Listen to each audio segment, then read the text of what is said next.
Humans of the cardboard, welcome back to Just Nuts, guys. Today we have the entire Battles of Legend Crystal Revenge set spoiler. I actually figured we were going to have like some of the content creators open this set up. I mean, it'll probably be this week, actually. They'll still probably end up doing that. But when we do, we'll have the entire set list spoiled, but, you know, we kind of just got it here. I don't know exactly who spoiled it or where it came from, but yeah, we've got the whole set list, which is really cool. I mean, we kind of had an idea of most of the stuff that would end up in here, but there's still going to be some reprints, and it also just confirms a lot of things to give people a good look at what exactly is in the set so that you can decide whether or not you think it's worth to actually go after. So yeah, let's just jump into it. We got 97 card set list here, I think. If not more, because there's like technically a EN000 that we don't have a card revealed for, but everything else I think we have revealed. So let's just get into this. Starting off, we have oh, by the way, a lot of these are like from Animation Chronicle from last year or earlier this year in the OCG. So I don't remember all of these perfectly. So yeah. But yeah, starting out, we have Royal Straight Slasher and Royal Straight. These are two cards that I believe support like the King's Knight, Queen's Knight, and Jack's Knight archetype, but I don't remember either of these being good at all. Dragon Nails, don't know what that is. It's a equip spell. Thunder Ball, okay. Dice Dungeon and Dimension Dice, cool. That's really funny. I hope that one day there's like actually not a legit dice deck that's like super RNG, but like actually could somewhat compete. You wouldn't be consistent with it, obviously, but it could be funny. Then Clockwork Knight. I know this one's definitely one of the bigger cards in the set. It's like a really nice machine support card. I think Earth Machine could play this. I think Cyber Dragon decks could play this. Definitely interested in this one. Personally, EN Shuffle, I think that's an Elemental Hero spell card that I don't think is very good. Battle of Sleeping Spirits. What is this one? Oh, this is another Elemental Hero card. Cool. A lot of just random stuff here. We have the Advanced Crystal Beasts, which I believe are like all god awful. I mean, please correct me down below if any of the Advanced Crystal Beasts are like actually playable, because Crystal Beast kind of looks like a legit. Oh my gosh, what is the word I'm looking for? It's like a playable deck right now. It's a rogue deck because like it has a combo that can search Necro Valley, and we know how amazing that is versus Tier. Pretty cool. Dynabase and Dynatank, I think there's like these weird machine dinosaur fusion based cards. Gadget Box, Morphtronic Impact Return, cool. Toolbox, Crystal Skull, Cursed of Reflection Doll, Stonehenge. I believe this card I remember being kind of interesting. Same thing with her Dream Shark. Target a monster with 0 attack in your graveyard, special summon it if you do equip with this card. So yeah, doesn't even negate the effect. So if you just have a deck that plays a lot of 0 attack monsters, it's a pretty good extender. And then Dream Shark, this card, if you control no monsters or all monsters you control are water, just summons from the hand, and it can potentially come back from grave as well. Pretty cool water extender, so not bad. Like a handful of cards that are like nice for their like specific decks here. Moving on, we have Heroic Call. I believe that's like a heroic challenger kind of card, but I don't think it's very good. Oily and Dream Cicada, as well as number 2 Ninja Shadow Mosquito and Ninjutsu Art of Mosquito Marching. Is this the card that was actually seeing a little bit of play in the OCG in like sprite decks? Cannot be destroyed by battle. Oh, I think that's it. I think you would just make it. I think it's a Zeus Abuser. Can't be destroyed by battle. You take no battle damage when this card battles. Your opponent's monsters must attack if able. When a monster declares an attack, detach a material for this card. If you place a hallucination counter on a face-up monster your opponent controls, the effects of monsters with hallucination counter. Okay, so technically, I guess you could. Well, I guess this only fires when a monster. So I guess he can negate something by attacking and then also Zeus, which is pretty cool.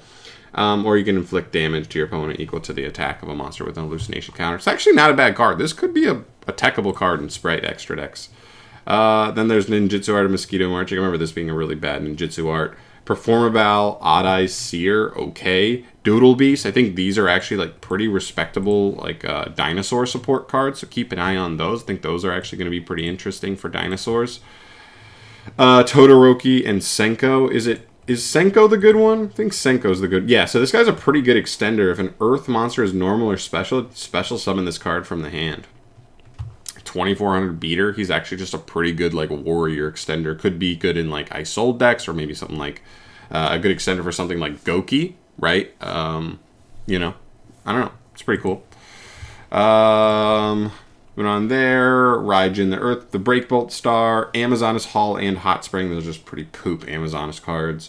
The whole G-Golem archetype ends up in here. It's pretty interesting, but I think it's just been power crept. If this came out at the beginning of like the Link era, G-Golems might have actually been an interesting little engine, but there's just so many good Cybers cards that like I don't think these cards really move the needle or like are better than those. Like why would you play these over those? I don't know. Gravity Balance, then a bunch of reprints for the regular Crystal Beast. So I think almost from here we move to just like a ton of reprints.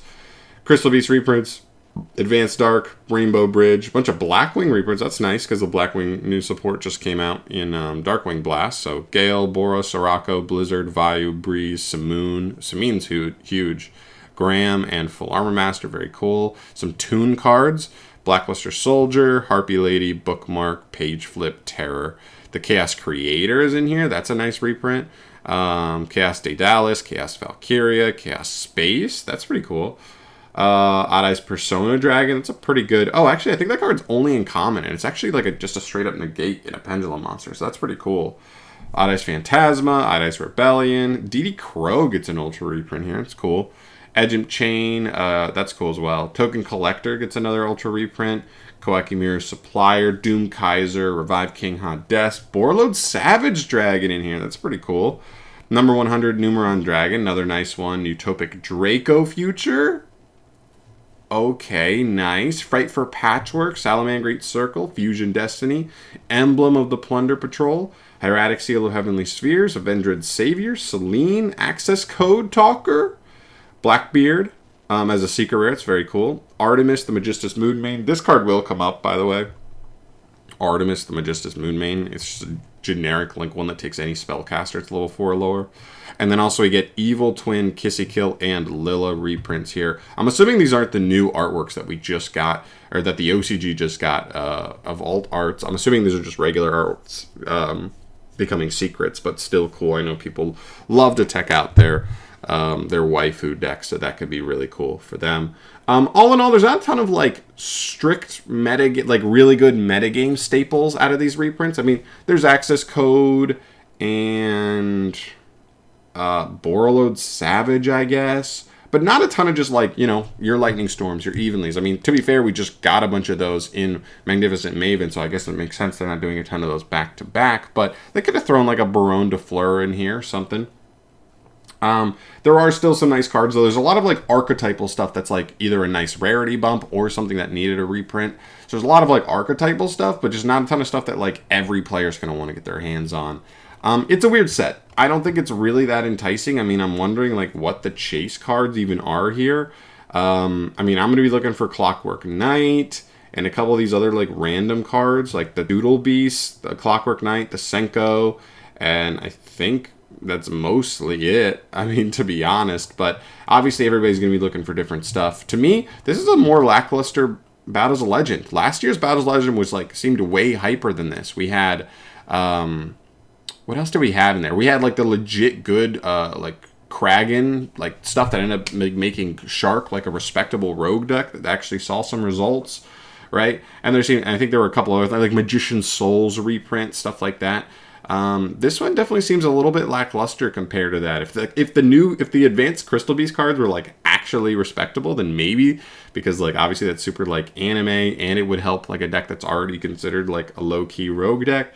That could have been really cool, but I think they honestly just missed the mark a little bit there. So I don't know. Those are just my thoughts on the set. I want to know from you guys though. Let me know, like, what do you think on this set? Is this as big a flop as it kind of seems to me? Are you going to have just a couple cards you're looking for from the set, or are you just super hype? Is there a ton of stuff? Are you a big anime fan and there's, you know, you're just kind of loving all the cool anime support from the set? Let me know your thoughts down below. But yeah, I'm out of here for today, guys. Thank you so much for watching. As always, subscribe to the channel if you want to stay up to date on all things Yu-Gi-Oh! News, and I'll see you in the next video. Peace.